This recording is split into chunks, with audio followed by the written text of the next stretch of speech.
If you live in Ohio, I've got some exciting news for you guys. I'll be coming out on September 23rd to Toledo and filming a vlog at STAX. It's 1 hour south of Detroit, 90 minutes east of Fort Wayne, and 2 hours west of Cleveland. All of those cities I just mentioned I will not be visiting this summer, so if you live there and want to make the vlog, I hope to see you on the 23rd.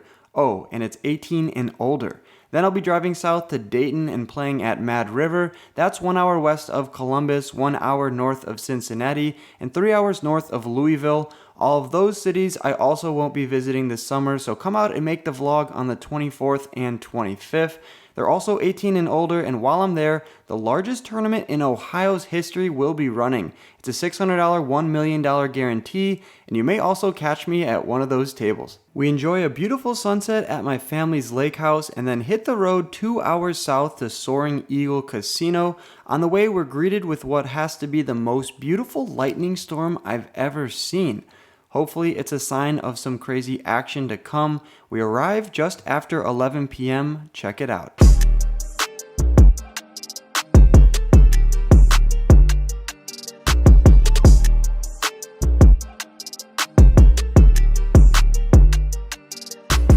The room is cool. They have a complimentary snack bar. We get our chips for the 1-2 match the stack game. I'm in for $600. Just kidding, I spot a table that's a little bit deeper. I switch over there and top on an additional $400. Feeling like a true degen starting this session just after 11 p.m. My first hand, I look down from the small blind at pocket tens. The hijack opens it up to $12 and the cutoff and the button both put in the call. I decide to start out hot here at Soaring Eagle and 3-bet to $60, which doesn't get any folds. All of the players put in the call, so we're going 4 ways to the flop with $240 in the middle, which comes queen, deuce, deuce, and somewhere in the world, Israeli Ron is looking at this board and smiling. Action's on me and out of position to 3 opponents. It's likely one of them might have a queen. I decide to start with a check. When the action gets around to the cutoff, he decides to bet out for $100 and the other 2 opponents get out of the way. I make a pretty tight fold here and just muck my cards right away, but luckily he shows us the goods, pocket jacks, and he gets rewarded with that first hand. Next hand of the night, I'm in the cutoff. I look down at 7-5 of hearts. The low jack opens it up to $12, and I keep the aggressive tone going when I 3-bet him to $35. The low jack puts in the call. That means we're heads up to a flop, which comes jack 9-3 with 2 hearts, and the low jack checks it over to me. This is a board that I'll have a lot of the sets on, pocket nines, pocket jacks. I'll also have some queen 10 and ace jack. So even though I just have 7 high and a flush draw, I decided to bet around 1/3 for $21. The low jack puts in the call. He's a fan of 21 Savage as well, and we're going to see a turn card which kind of helps us. It comes the 4 of spades. I say kind of because although it's not a heart, we pick up a gutter to a 6, giving us a straight. When he checks it over to me for a second time, I think a bet or a check both have some merit. When he calls us on the flop, he's going to be weighted towards pairs. That being said, if I bet here, it should be large, trying to get him to fold a hand like 9-10 or maybe like jack 5 or jack 6. So I decided to put them all in for $162 effective, to which he pretty promptly puts in the call, which is not great news. So I'm going to need to see a 6 or a heart on the river, which doesn't come. It comes a jack of spades pairing the board. I say you're good. He turns over pocket nines, which is definitely good. That's a boat on the river. And just like that, we're 0 for 2 on the session. We top up for an additional $400 and then look down at pocket nines for ourselves. I'm in middle position and early position opens it up to $15. I decide to 3-bet him up to $50, to which he pretty promptly puts in the call once again. And just like that, we're heads up in position to a flop, which comes 9-8-7. Bang! We flop top set. It's not the nuts as jack 10 has us beat, 10-6, 5-6, but still, flopping top set is definitely great news. Even better news is early position rips it all in for $243. A snap call for me. I didn't come all the way out here just to fold top set. I'm not scared of the straight, and we're off to a run out here in a nearly $600 pot. The turn comes a deuce of spades, which really shouldn't change anything, followed by the 10 of clubs, which isn't the best card, I guess. But what is he ripping the flop that the 10 of clubs actually improves on? Oh, I don't know, maybe ace jack of hearts? What are they smoking here at Soaring Eagle? Ace Jack of Hearts just rips it all in for $240 on a 987 board with no hearts. And then just 4-outs me on the river with a 10. That's pretty gross, and that's not good for the morale. We're losing that $600 pot in pretty disgusting fashion, if I do say so myself. Next hand, I look down at 6-5 of diamonds from late position. A few limps over to me, so I decided to raise it up to $20. Does that get any folds? Absolutely not. We get 5 callers, so going 6 ways to a flop, which comes 10-8-7 with 2 hearts. Having an open-ended straight draw is usually good, except for the fact there's 2 hearts on board, so I'm not sure if my 9 or 4 are live if it comes a 9 or 4 of hearts. Middle position decides to bet out into the field for $40, leaving himself a whopping $4 behind. I'm a little bit tilted from that last hand, so I decide just to put in the call here for $40, and it surprisingly goes heads up to the turn. When the turn card comes to 5 of hearts and he goes all in for $4, I'm not going anywhere for that price. I put in a red chip, and we now have a pair, so let's see what the river card brings in. The river comes the king of diamonds, and the opponent pretty confidently turns over 7-6 offsuit, and he's right to be confident because his pair of 7s is good enough to win this pot, beating my pair of 5s. It's not a big pot, but it's still not great for the morale. We lose yet another hand here on the session. This room is sick, meeting a lot of cool people that drove out to come and meet me, but what is going on these rivers? Ace Jack getting there, that is absolutely horrible. We're gonna buckle down, top back up, match the stack, and get back to work. Let's go, we're not giving up. Unfortunately, we have to add on yet another $400 to match the stack. I look down at this next hand at Ace Queen offsuit from late position. Middle position opens it up for $10. I decide to 3-bet to 35, to which he puts in the call, leading us to a Jack 10-5 board, rainbow. When he checks it over to me, I decide to go for a 1/3 pot size bet again, this time for $21, and he pretty quickly puts in the call, bringing us to a turn card, which comes a 9 of clubs. That gives us an open ender to the straight. He checks it over to me, and I don't really think I'm going to get too many folds from him here if I bet. There's no flush draw that he could be calling with, so if he calls me on the turn, it's going to be a pair, 2 pair, maybe a set of 5s. So I decided to check behind with my open-ended straight draw and 2 overcards, which brings in the king of hearts on the river. Bang! River Broadway.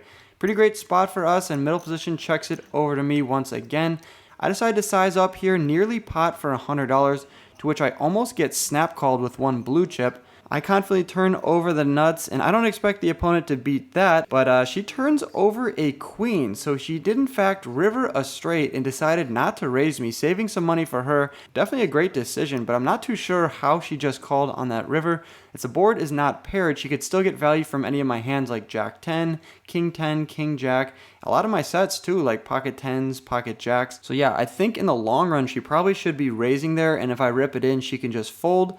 But still, I'm happy to take down a $312 pot, and hopefully that's a sign that the session is turning around for me.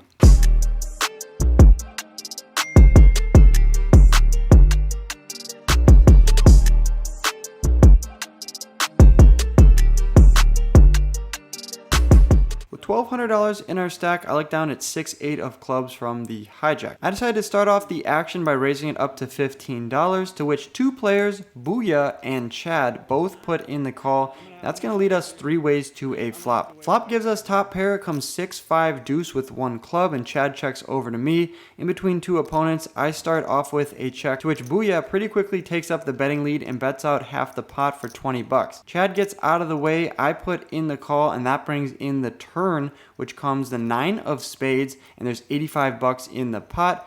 I checked on the flop, and the turn comes the 9. I check it over to Booyah once again. He pretty quickly checks behind, bringing in the 4 of clubs. The board is very connected. There's a lot of 2-pair combos. Any 3 has a straight.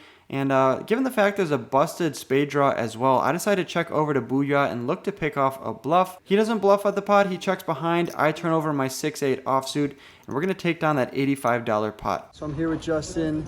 He told me I have to order him a 5XL in the hoodie, so we're going to do that for him. We're also going to sign this chip. Nice to meet you, Justin. It was a good meeting. It was fun playing with you. Can't wait till this video comes out. Can't wait to see it. Yeah, I did not play any big hands with him, but other people, yes. I couldn't catch anything, but he played good. Yeah, this guy's good here. Thank you. Thank you.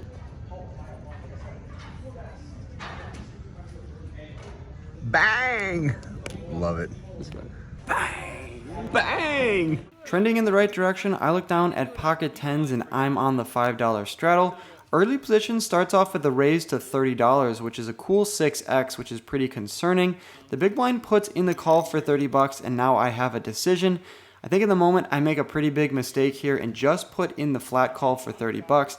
I definitely need to be raising, and I think I like a sizing of like $125 to $150. I think in the moment the reason why I just called is because the player to my left in early position hadn't been raising that much, and then the first hand that they do, they make it 6x all the way up to $30. Still, what am I doing playing pocket 10 so passively? I just put in the call, and that brings in a pretty clean flop for us, 6-4 deuce with 2 hearts. The big blind checks over to me, and because I'm out of position to early position, I decide to check it over to him. He goes for exactly 2/3 the size of the pot for $60, and the big blind pretty quickly puts in the call. Now I said I made a mistake pre-flop, and now I definitely made a mistake on this flop by not going for the check raise. 6-4 deuce with 2 hearts, and we get a bet and a call. It's likely that one of these opponents have maybe a straight draw, maybe top pair, maybe a hand like 7s through 9s we can get value from. Also, there's a heart draw out there, and I need to charge the maximum. I'm playing against 2 other opponents, and I just put in the flat call. Going over this hand right now, it just doesn't feel right. I probably should have check raised here up to like $200. Instead, when I just put in the call, we see a very bad card. It comes to Ace of Hearts, not only bringing in the front door heart draw, hands like Ace King and Ace Queen now have us beat. The big blind checks it over to me. After not check raising the flop, I decide to check it over to early position in Flo, who bets out for $100. When the big blind puts in the call, pretty much a no-brainer decision for me when the draw and an overcard comes in. I relinquish my hand, and let's see how this board runs out. When the river comes to 8 of spades, big blind checks it over to early position. He checks behind, which isn't great news for us, until early position turns over Ace of Clubs, Queen of Hearts, and scoops that pot. So yeah, you can see how a raised pre-flop would have got more money in. A bet on the flop, both hands would have folded and we would have won. A check raise on the flop also would have got the job done. So I pretty much played this hand about as worse as you can. 2 hands ago, I looked down at King 10 offsuit from the small blind. Middle position opens it up to $50, and now I elect to 3-bet this hand up to $50. To which the middle position just mucks his card. So yeah, you can see how you can take down some money with some aggression pre-flop. Word to the wise. Around 1:30 in the morning, and I look down at Jack 10 of hearts. That looks pretty beautiful to me. I'm in the hijack, and over a limper, I decide to raise it up to $20. Justin, the vlog watcher from before, puts in the call, followed by the low jack. That means we're going 3 ways to a flop, which comes Queen 10 8 with 1 heart and 2 diamonds. We have a pair and a gutter to a straight. We also have the backdoor heart drop. Pretty great flop for us, but I decide to check, and the action checks around, bringing in the deuce of hearts on the turn, which is definitely a great card for me. I pick up the backdoor heart draw, and the low jack bets into me. Now I could either be calling here or going for a raise, although I don't really know what the deuce of hearts improves that I'd want to go for a raise here after not betting the flop. So I decide just to put in the 40 bucks, and Justin does as well. That means we're still 3 ways to a river, which comes a Queen of Spades. Actually not a bad card because now it makes it less likely that any of the opponents have a queen. Additionally, the front door diamond draw bricks off, so it's possible that my pair of 10s might be good. Into the $180 pot, the low jack bets out for $75, and the action's on me. I go into the tank here, and I think about all the comments on previous videos where you guys say that I need to call a little bit more on the river. Opponents like to bluff sometimes, and I have a pair which might be good. I actually have 2 pair, 10s and queens. It's unfortunate I'm out of position to Justin. I wish I was just closing the action. But at the end of the day, I actually decide to put in the 75 bucks, looking to bluff catch here against a random missed diamond draw or maybe a missed straight draw like King Jack offsuit. I put in the call, and luckily for us, Justin folds his card, so now we only have to beat the low jack, who turns over 2 pair 10-8, so he had 2 pair on the flop. I get there on the river with the board pairing queen, which gives me queens and 10s with the jack kicker. And just like that, we are going to suck out on the last hand of the night and take down that $330 pot. And just like that, we rack up our chips and head over to the cage. What's going on here? Look at that. What is going on here? That's a lucky hoodie, I'm telling you. That's so lucky. Look Oh, yeah? how lucky that is. Comes to Firekeepers, cops the hoodie, shows up here a week later, wearing it, twinning. What's going on here, Dimitro? Another day at work, huh? Of course. Another day at the office. Another day at the office. All right, you guys, that wraps up that little 1-2-5 session here from Soaring Eagle in Mount Pleasant, Michigan. Shout out to everyone that I met here. Shout out to Chad, shout out to Justin, shout out to Rick. And Justin, that 5XL hoodie should be in your possession at this time. If it's not, I apologize. Got in for heaps, out for 1240, so we ended up losing 560 on the session. So not the best session. Now we gotta drive 2 hours back up to Traverse City. Either way though, I had a great time meeting everybody. A super cool casino, and apparently on a Friday or Saturday it's popping. There was only 3 or 4 tables tonight. Definitely, I always pick the worst night to come when I check out new casinos. Tuesday is not the move. Come Friday or Saturday. Hope you guys enjoyed this video as always. If you're new, drop a thumbs up, leave a comment down below, and subscribe. Good luck on the felt as always, you guys. It means a lot to me, all the support, and I'll catch you guys in the next video. Peace. Thanks for watching to the end of my video. Click my head below to subscribe and stay in the loop. See you next time.